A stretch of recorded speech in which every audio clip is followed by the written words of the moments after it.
കർത്താവിൽ ആശ്രയിക്കുന്നവർ ശക്തി പ്രാപിക്കും. അവർ കഴുകന്മാരെ പോലെ ചിറകടിച്ചുയരും. ഓടിയാലും തളരുകയില്ല, നടന്നാലും ക്ഷീണിക്കുകയില്ല. എൻ്റെ പേര് ജോസ്ന. ഞാനിപ്പോൾ വയനാട്ടിൽ നിന്നാണ് വരുന്നത്. ഞാനും ഹസ്ബൻഡും UK താമസം. 2022 മെയ് 10 ഞാൻ ആദ്യമായി ഉടമ്പടി എടുക്കുന്നത്.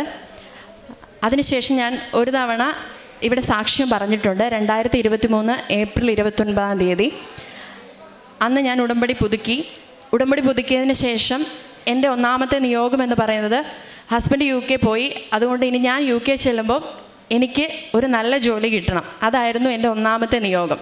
അപ്പം നിങ്ങൾക്ക് എല്ലാവർക്കും അറിയാമായിരിക്കും, UK ചെന്ന് കഴിഞ്ഞാൽ നമ്മൾ പഠിച്ച അതേ ഫീൽഡിൽ ജോലി കിട്ടുക എന്ന് പറയുന്നത് ഒത്തിരി ബുദ്ധിമുട്ടുള്ളൊരു കാര്യമാണ്.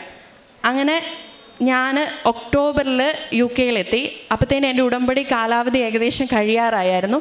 അതുകൊണ്ട് ഞാൻ ഓൺലൈൻ ഉടമ്പടി ഡിസംബർ 8 ഞാൻ ഓൺലൈൻ ഉടമ്പടി എടുത്തു. അപ്പോൾ ഈ ഒക്ടോബർ തൊട്ട് ഒക്ടോബർ, നവംബർ, ഡിസംബറിലൊന്നും എനിക്കൊരു ഇൻ്റർവ്യൂ കോള് പോലും വന്നില്ല. അങ്ങനെ ഞാൻ ഓൺലൈൻ ഉടമ്പടിയായി പ്രാർത്ഥനയൊക്കെ കണ്ടിന്യൂ ചെയ്തു പോന്നു. എന്നെക്കൊണ്ട് പറ്റുന്ന രീതിയിൽ ഉപവാസമൊക്കെ എടുത്ത് ബൈബിളൊക്കെ വായിച്ച് ഞാൻ അങ്ങനെ മാതാവിൻ്റെ അടുത്ത് അപ്പോഴത്തേനും പല രീതിയിലുള്ള വാക്കുകൾ ഞാൻ കേൾക്കേണ്ടി വന്നു. കുറേ പേര് പറയും നീ പഠിച്ച ഫീൽഡിൽ തന്നെ ജോലി നോക്ക്. കുറേ പേര് പറയും ഇവിടെയൊക്കെ വന്നു കഴിഞ്ഞാൽ ജോലി കിട്ടാൻ പാടാ, അതുകൊണ്ട് നീ എന്തെങ്കിലും കിട്ടുന്ന ജോലിക്ക് ആദ്യം കയറ്, എന്നിട്ട് വേറെ ജോലി നോക്കാൻ. അപ്പം ഞാൻ മാതാവിനോട് പറഞ്ഞു, നീ ആയിരിക്കണം എൻ്റെ റിക്രൂട്ടർ, നീ ആയിരിക്കണം എൻ്റെ HR. എന്നെ റെഫർ ചെയ്യേണ്ടത് ഒരു കമ്പനിയിൽ എനിക്ക് റെഫറൻസ് കിട്ടുന്നുണ്ടെങ്കിൽ അത് നീ മാത്രമായിരിക്കണം എന്ന് ഞാൻ പറഞ്ഞു. അങ്ങനെ ഞാനൊരു അടയാളം ചോദിച്ചു. ഫെബ്രുവരി 10 ലൂർദ് മാതാവിൻ്റെ പെരുന്നാളിന് മുന്നേ എനിക്കൊരു ഇൻ്റർവ്യൂ കോളെങ്കിലും വന്നിട്ടുണ്ടെങ്കിൽ ഞാൻ എൻ്റെ ജീവിതകാലം മൊത്തം ഞാൻ വെയിറ്റ് ചെയ്യും, എൻ്റെ ഫീൽഡിൽ ജോലി കിട്ടാൻ വേണ്ടി ഞാൻ വെയിറ്റ് ചെയ്യും എന്ന് ഞാൻ മാതാവിനോട് പറഞ്ഞു. അങ്ങനെ പ്രാർത്ഥിച്ചിരിക്കുമ്പോൾ ഫെബ്രുവരി 2 എനിക്കൊരു ഇൻ്റർവ്യൂ കോൾ വരികയും ഇൻ്റർവ്യൂ നടന്നു കഴിഞ്ഞപ്പോൾ തന്നെ എനിക്ക് മനസ്സിലായി ഏകദേശം എനിക്ക് കിട്ടുമായിരിക്കും. അപ്പം തന്നെ ഞാൻ മാതാവിന് നന്ദി പറഞ്ഞു പ്രാർത്ഥിച്ചു. അങ്ങനെ ഫെബ്രുവരി 21 അവിടെ ഒരു ഫിനാൻസ് കമ്പനിയിൽ ടെക്നിക്കൽ ലീഡായിട്ട് ഞാൻ ജോയിൻ ചെയ്തു.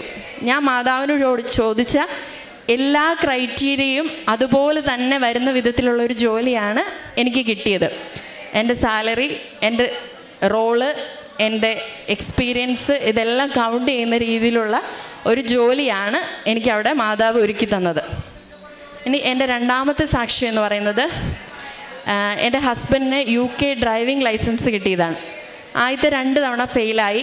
3ാമത്തെ തവണ വീട്ടിൽ നിന്ന് പോയപ്പം ഞങ്ങൾ പ്രാർത്ഥന ചൊല്ലി, ഞാൻ കയ്യിൽ ഉപ്പ് കൊടുത്തു വിട്ടു. ഞാൻ പറഞ്ഞു ഇനി ഇങ്ങനെ ഒരു വണ്ടിയെ കയറാൻ ഇടവരുത്തരുതെന്ന് മാതാവിനോട് പറയണമെന്ന് പറഞ്ഞു. അങ്ങനെ പുള്ളിക്കാരൻ പോയി കഴിഞ്ഞപ്പം ഞാൻ ജോസഫ് അച്ഛൻ്റെ ധ്യാനം കൂടിക്കൊണ്ടിരിക്കുക. അപ്പം എൻ്റെ മനസ്സിൽ വിഷമമുണ്ട്, 2 തവണ ഫെയിലായി, ഇത്തവണയും കൂടെ ഫെയിലായിട്ടുണ്ട്. പുള്ളിക്കാരനും ഭയങ്കര വിഷമാകും, എനിക്കും അത് ഉൾക്കൊള്ളാൻ ഇച്ചിരി ബുദ്ധിമുട്ടാണ്.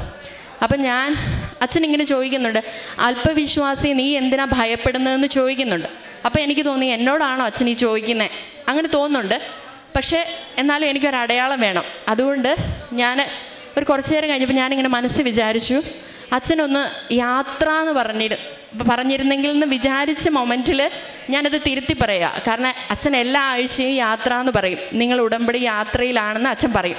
അതുകൊണ്ട് അത് വേണ്ട, ഡ്രൈവിങ്, വണ്ടി, ഡ്രൈവർ, ഈ 3 വാക്കിൽ ഏതെങ്കിലും ഒരു വാക്ക് അച്ഛൻ പറയണമെന്ന് ഞാൻ മനസ്സ് വിചാരിച്ച് 1 സെക്കൻഡ് കഴിഞ്ഞില്ല.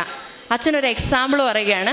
നിങ്ങൾ ഇവിടുന്ന് പുറത്തിറങ്ങി കഴിഞ്ഞപ്പം തിരുവനന്തപുരത്തേക്കുള്ള വണ്ടി കയറാൻ വേണ്ടി ഓടിപ്പോയപ്പം ഡ്രൈവർ വണ്ടി നിർത്തിയില്ല.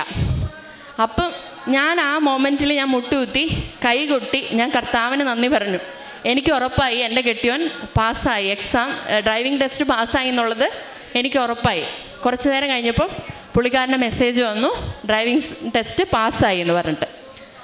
അത് കഴിഞ്ഞ് ഇനി അടുത്ത സാക്ഷ്യം എന്ന് പറയുന്നത്, ഡ്രൈവിംഗ് ലൈസൻസ് കിട്ടിക്കഴിഞ്ഞപ്പോൾ പിന്നെ എൻ്റെ അടുത്ത ആവശ്യം എന്ന് പറയുന്നത് ഒരു വണ്ടി വേണം, അതുപോലെ ഒരു വീട് വാടകയ്ക്ക് വേണം. അപ്പം ഡ്രൈവിംഗ് ടെസ്റ്റ് പാസ്സായി കഴിഞ്ഞപ്പോൾ ഞങ്ങൾ വണ്ടി തപ്പുന്നുണ്ട്. അപ്പം ഞാൻ ഈ സാക്ഷ്യങ്ങളെല്ലാം കേൾക്കും. അപ്പോൾ ഇതിനു മുന്നേ UK ഒരു പെൺകുട്ടി സാക്ഷ്യം പറയുന്നത് ഞാൻ കേട്ടായിരുന്നു.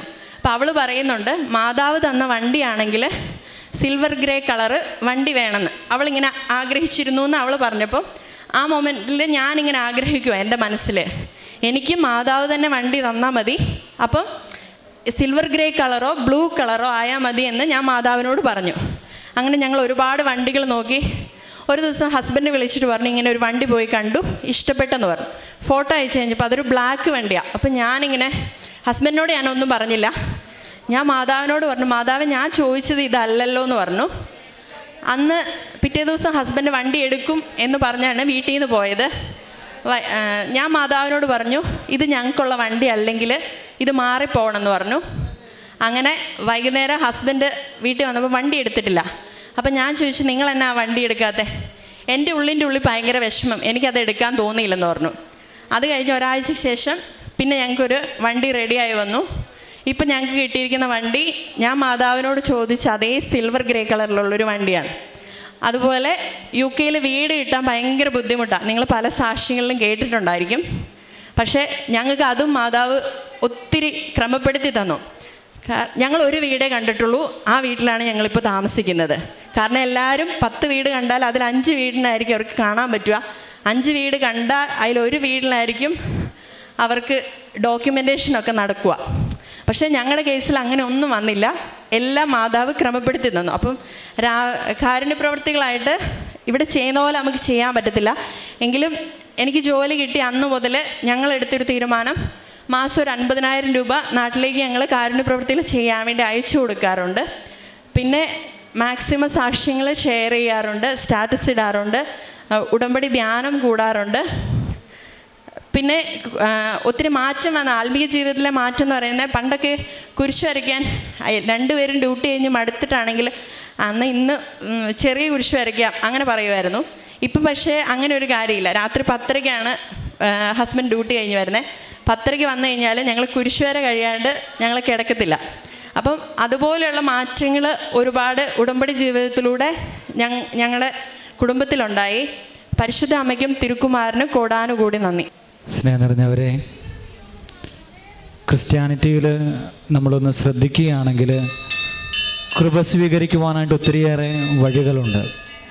അതിൽ ഏറ്റവും പ്രത്യേകമായിട്ടുള്ള വിശേഷമായിട്ടുള്ളൊരു രീതിയാണ് കാരുണ്യ പ്രവൃത്തികളെന്ന് പറയുന്നത്.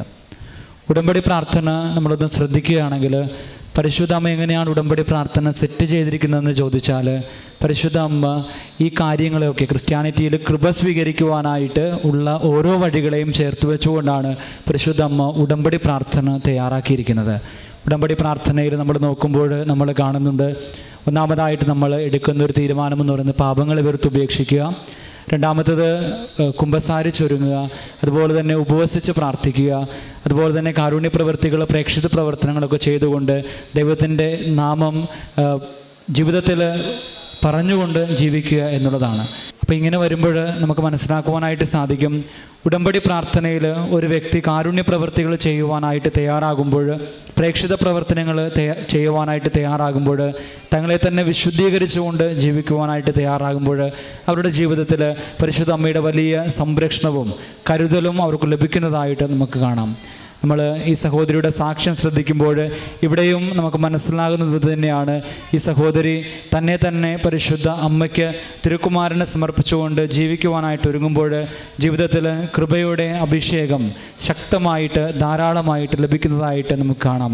ഈ കുടുംബത്തിൻ്റെ ജീവിതത്തിൽ പരിശുദ്ധ അമ്മ ചൊരിഞ്ഞ എല്ലാ അനുഗ്രഹങ്ങൾക്കും കൃപകൾക്കും നമുക്ക് നന്ദി പറയാം. ഇരു കരങ്ങൾ പഠിച്ച് ദൈവനാമത്തെ മഹത്വപ്പെടുത്താം. അത്യപൂർവ ദൈവാനുഭവങ്ങൾ ഇനി നിങ്ങൾക്കും സ്വന്തം. ഈ യൂട്യൂബ് ചാനൽ ഇതുവരെ സബ്സ്ക്രൈബ് ചെയ്തിട്ടില്ലെങ്കിൽ ഇപ്പോൾ തന്നെ സബ്സ്ക്രൈബ് ചെയ്യുക. ഈ വീഡിയോ ഇപ്പോൾ തന്നെ നിങ്ങളുടെ സുഹൃത്തുക്കൾക്ക് ഷെയർ ചെയ്തുകൊണ്ട് കർത്താവിൻ്റെ പ്രേക്ഷിതരാകുക.